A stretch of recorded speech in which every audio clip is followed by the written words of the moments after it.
ഏവർക്കും നമസ്കാരം.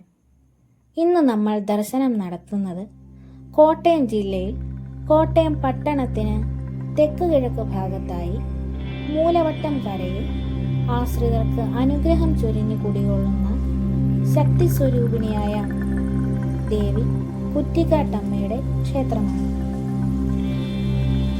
കയ്യിൽ ത്രിശൂലവും ശംഖചക്രങ്ങളും മാറിൽ കപാലമാലയും മുടിയിൽ ചന്ദ്രക്കലയും ചൂടി ശത്രു സംഹാരിണിയായി അഭയവരദായിനിയായി ലോകമെങ്ങും നിറഞ്ഞു വിളങ്ങുന്ന ചൈതന്യമായി കുടികൊള്ളുന്ന ജഗദീശ്വരി.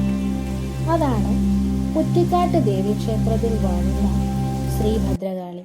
നൂറ്റാണ്ടുകൾക്ക് മുൻപ് ഈ പ്രദേശത്ത് വിറകു ശേഖരിക്കാൻ വന്ന സ്ത്രീകൾ കാട്ടിനുള്ളിലെ കരിമ്പന ചുവട്ടിൽ ഒരു കൽവിളക്കും അതിൽ തെളിഞ്ഞു കത്തുന്ന ഭദ്രദീപവും കണ്ടു. പെട്ടെന്ന് തേജസ്വിനിയായ ഒരു മധ്യവയസ്ക കടന്നു വരികയും തെളിഞ്ഞു കത്തുന്ന ദീപപ്രഭ ഭദ്രകാളി സാന്നിധ്യമാണെന്ന് വെളിപ്പെടുത്തുകയും ചെയ്തു. ദേവീസ്തുതിയോടെ തൊഴുതു നിന്ന അവരുടെ മുൻപിൽ നിന്നും ആ സ്ത്രീ എങ്ങോട്ടോ മറഞ്ഞു. തുടർന്ന് ദേവജ്ഞ ശ്രീഭദ്രയുടെ സാന്നിധ്യം തിരിച്ചറിയുകയും അവിടെ പൂജ ആരംഭിക്കുകയും ചെയ്തു. പതുക്കെ പതുക്കെ ആ സന്നിധി സാധാരണക്കാരുടെ അഭയസങ്കേതമായി മാറി. പ്രാചീന ശൈലിയിൽ വാമാചാരപ്രകാരം ആരാധന ചെയ്തിരുന്ന ഇവിടെ മൃഗബലി അടക്കമുള്ള കൗളമാർഗമാണ് പണ്ട് പൂജയ്ക്ക് സ്വീകരിച്ചിരുന്നത്. അതുകൊണ്ട് തന്നെ അതിശക്തമായ ഭദ്രകാളി ചൈതന്യം ഈ പ്രദേശത്തു നിലനിൽക്കുന്നു. ക്ഷിപ്രപ്രസാദിനിയാണ് കുറ്റിക്കാട്ടമ്മ. ദേവി കടാക്ഷം ലഭിച്ച പുണ്യാത്മാക്കൾ ഭദ്രകാളി പൂജ ചെയ്യാൻ കാലാകാലങ്ങളിലായി വെളിച്ചപ്പാടന്മാരായി ഇവിടെ എത്തിച്ചേർന്നു. വള്ളിയങ്കാവ് ദേവിയുടെ സാന്നിധ്യം തന്നെയാണ് കുറ്റിക്കാട്ട് കുടികൊള്ളുന്നതെന്നാണ് പ്രബലമായ വിശ്വാസം. അതിനാൽ വള്ളിയങ്കാവിലേക്ക് എത്തിച്ചേരുവാൻ ബുദ്ധിമുട്ടുള്ളവർ കുറ്റിക്കാട്ടമ്മയുടെ മുന്നിൽ വന്ന് തൊഴുത് കാര്യസാധ്യങ്ങൾക്കായി പ്രാർത്ഥിക്കുന്നു. ഇവിടത്തെ അവസാന വെളിച്ചപ്പാടായിരുന്നു സുരേന്ദ്രനച്ഛൻ. ഒരു ദിവസം ഉറഞ്ഞു തുള്ളി ചില വെളിപാടുകൾ അദ്ദേഹം പറയുകയുണ്ടായി. അതുവരെ കരിമ്പന ചുവട്ടിലെ കൽവിളക്കിൽ തെളിഞ്ഞു നിൽക്കുന്ന ഭദ്രദീപവും ഉടവാളം മാത്രമായിരുന്നു ഇവിടുത്തെ ദേവീ സാന്നിധ്യത്തിന്റെ അടയാളങ്ങൾ. തന്നെ ഒരു കോവിൽ കെട്ടി പ്രതിഷ്ഠിക്കണമെന്നും നിത്യപൂജ തന്ത്രവിധി പ്രകാരം ചെയ്യണമെന്നും അദ്ദേഹത്തിലൂടെ അമ്മ അരുളി ചെയ്തു. കുറ്റിക്കാട്ടമ്മയുടെ അഭീഷ്ടപ്രകാരം കാര്യങ്ങൾ മുന്നോട്ടു നീങ്ങി. 1999 മിഥുന മാസത്തിലെ ചോതിനാളിൽ പൂഞ്ഞാർ ബ്രഹ്മശ്രീ കാർത്തികേയൻ തന്ത്രികളുടെ മേൽനോട്ടത്തിൽ പ്രതിഷ്ഠാകർമ്മം പൂർത്തീകരിച്ചു. കൂടാതെ പരമ്പരാഗത പൂജാവിധികൾ കൽവിളക്കിൻ ചുവട്ടിലും നടന്നു വന്നു. ഒരു മൂലവിഗ്രഹത്തിന്റെ സ്ഥാനമാണ് കൽവിളക്കിന് ഇന്നും ഭക്തർ കൽപ്പിക്കുന്നത്. ക്ഷേത്രത്തിന്റെ ഉത്ഭവകാലം മുതൽ കരിമ്പനയും ഈ ക്ഷേത്രത്തിന്റെ ഭാഗമാണ്.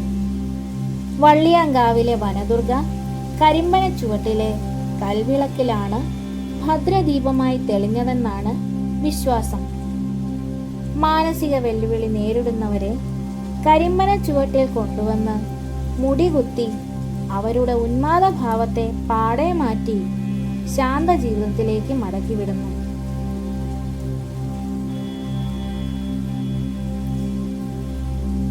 പ്രധാന പ്രതിഷ്ഠയായ ശ്രീഭദ്രയെ കൂടാതെ ഉപദേവതകളായി ഗണപതി, കീഴ്ക്കാവിലമ്മ, കരിങ്കുറ്റിയാൻ, ബ്രഹ്മരക്ഷസ്, വിഷ്ണു, കോതേശ്വരി, പതിമൂർത്തികൾ തുടങ്ങി 127 ഉപമൂർത്തികൾ അടങ്ങുന്ന അകമ്പടി സേനയോടെയാണ് കുറ്റിക്കാട്ടമ്മ വാണരുളുന്നത്. ഒരു മൂലവിഗ്രഹത്തിന്റെ സ്ഥാനമാണ് കൽവിളക്കിന് ഇന്നും ഭക്തർ കൽപ്പിക്കുന്നത്. പ്രതിഷ്ഠാകർമ്മം നടന്നുവെങ്കിലും നവീകരണ പ്രവർത്തനങ്ങൾ വൈകി. അഷ്ടമംഗല ദേവത പ്രശ്നം നടത്തിയപ്പോൾ ഈ പുണ്യഭൂമിയിൽ പണ്ട് മഹായാഗങ്ങളും ഹോമങ്ങളും നടന്നിരുന്നതാണെന്നും വീണ്ടും തത്തുല്യ ചൈതന്യം ഈ മണ്ണിലേക്ക് വന്നാൽ മാത്രമേ ഭൂമി ശുദ്ധിയാവുകയുള്ളൂ എന്നും അതിനുള്ള പരിഹാര കർമ്മങ്ങൾ ചെയ്യണമെന്നും ദേവജ്ഞർ വിധിച്ചു. ദോഷപരിഹാരത്തിനായി 2011 ഡിസംബർ 4 മുതൽ മഹാനവചണ്ഡികാ ഹോമവും ദേവി ഭാഗവത സപ്താഹവും നടന്നു. ക്ഷേത്രത്തിന്റെ ചരിത്രത്തിലെ ഒരു നാഴികക്കല്ലാണിത്.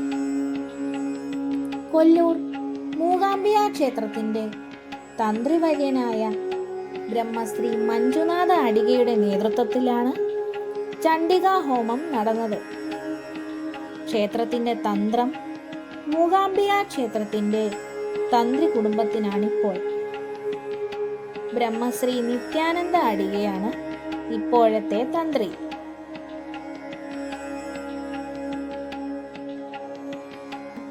അശ്വതി മഹോത്സവവും മേടമാസത്തിലെ 10ാം ഉദയ മഹോത്സവവും കുറ്റിക്കാട്ടമ്മയുടെ പിറന്നാളായി കണക്കാക്കുന്നതാണ് മീനമാസത്തിലെ അശ്വതി നാൾ. മേടമാസത്തിലെ 10ാം ഉദയം ഈ കരയുടെ ആഘോഷമാണ്. വിവാഹം കഴിച്ചോ ജോലി സംബന്ധമായോ അന്യദേശങ്ങളിൽ പോയവർ പോലും കുറ്റിക്കാട്ടമ്മയുടെ 10ാം ഉദയ മഹോത്സവത്തിന് നാട്ടിൽ മടങ്ങി വരാറുണ്ട്. ഉത്സവത്തോടനുബന്ധിച്ചുള്ള കുംഭകുടമാണ് ഇന്നാട്ടിലെ ഏറ്റവും വലിയ ജനകീയ ഉത്സവം.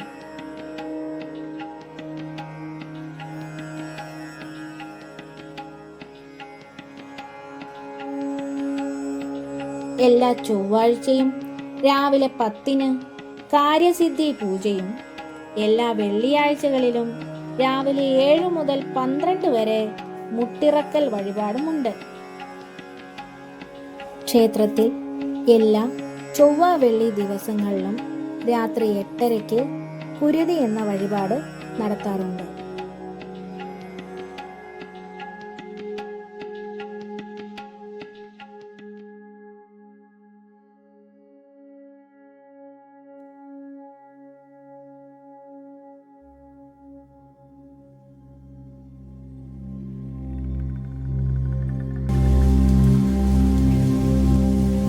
ക്ഷേത്രത്തിന്റെ മുൻപുവശത്തായിട്ടാണ് കോട്ടയം തിരുവനന്തപുരം റെയിൽ പാത കടന്നുപോകുന്നത്.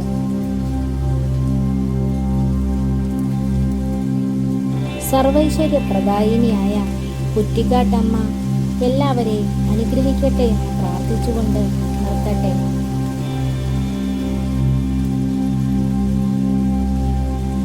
വീഡിയോ ഇഷ്ടമായാൽ ലൈക്ക് ചെയ്യുവാനും ഷെയർ ചെയ്യുവാനും സബ്സ്ക്രൈബ് ചെയ്യുവാനും മറക്കരുതേ.